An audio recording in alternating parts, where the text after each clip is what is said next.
Hello, welcome to Salt and Light Canning. I'm Jessica and this is my kitchen. I'm happy that you're here. Today we are making taco soup. It's winter canning, I'm making soup.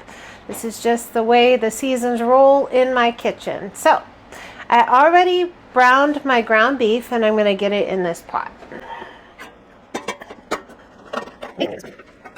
I also have some black beans. And I just soaked those last night. I have some onions out of my freezer and some peppers out of my freezer. Get these in here. When you're making taco soup, just think about the things that you like in tacos. Onions. These are still a little frozen. That's okay. I'm going to add some frozen corn. Now, if there's anything that you don't like in your soup, just leave it out. You don't have to put it in. I just go through my freezer, I go through my pantry, my refrigerator, and I see what I have and what can I make with what we have and in the flavor profiles that we like. I have some cans of crushed tomatoes. You can use whatever you like. If you have fresh tomatoes, use fresh tomatoes. If you have frozen tomatoes, use frozen tomatoes.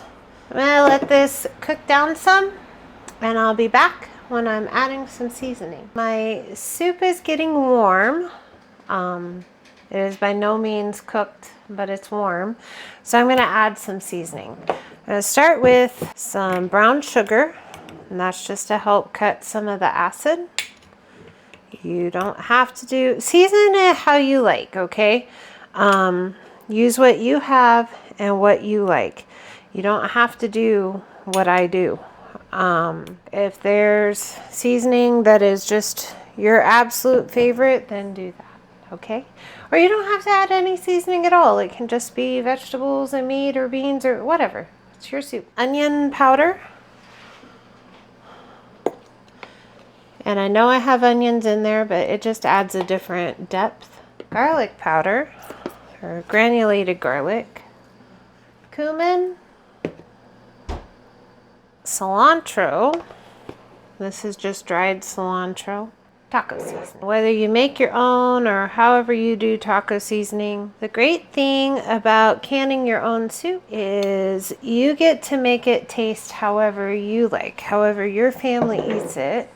And also you get to use things that you have, which can reduce the cost of your meal. I'm gonna get this stirred in as best I can, and we'll be back when I'm putting it in jars. My soup is warm, and I'm gonna fill these jars. And because this is tomato, I'm gonna make sure that I just get to 1 inch of headspace. Because I don't want any extra siphoning. And debubble really well. All the things you would normally do, right? Just take care to do them again and again and again. That's what canning is. It's just doing the right thing over and over and over again. Don't do lots of different things. Just the right thing over and over and over again. And don't be afraid. I was watching somebody today and they were talking about being prepared and not being afraid. And that's absolutely right. I'm a firm believer in being prepared, but also, God has not given us the spirit of fear, right? And with whatever craziness is going on in the world, I know that He's going to take care of me. But just like Joseph, I'm going to make sure that I'm prepared, that I can take care of my family. So don't worry about it. Don't stress about it. Okay? No matter what, God has not given you the spirit of fear, but of power and love and a sound mind.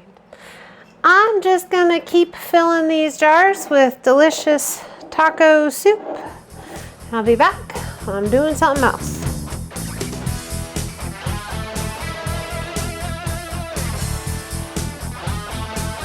My canners are full. They both have the appropriate amount of water and a splash of vinegar. So I'm going to get them covered. Maybe I'm going to get them covered. Because this is a thicker soup, I'm going to, well, first I'm going to vent out of here for at least 10 minutes. Then I'll put the weight on, bring it up to pressure. For my altitude, I have to process at 15 pounds of pressure. Please check your altitude. You may need to process at a different pounds of pressure. So I'll bring it up to pressure, and then because this is a thicker soup and because it has the meat and the beans in it, I'm going to process this for 75 minutes. And then I'll be back when I'm taking them out of the canner. My timer went off and everything came down from pressure, and took the weights off and took the lids off, and now I'm ready to take these out. Whenever you're taking jars out of your canner, make sure you're grabbing it by the glass and not by the ring, because the rings, with all the bubbling and the pressure and everything going on in your canner, the rings can end up loose, and then you'll drop a jar and it can spray like hot liquid all over the place. So just be careful. We had this for dinner and it was delicious, and I think this is going to make a great addition on my shelf. So be sure to check out the link in the description to my Amazon store. You'll find my canner, you'll find lots of the things I used today. But I just want to encourage you, don't be afraid. If you are building your pantry, don't do it out of fear. Just do it out of wisdom. Put some thought into it, but have peace, okay? Have peace. Don't be afraid. Just know that you're going to be taken care of, okay? Be so blessed. Know that you're loved, and be a blessing to someone else. We'll see you in the next video.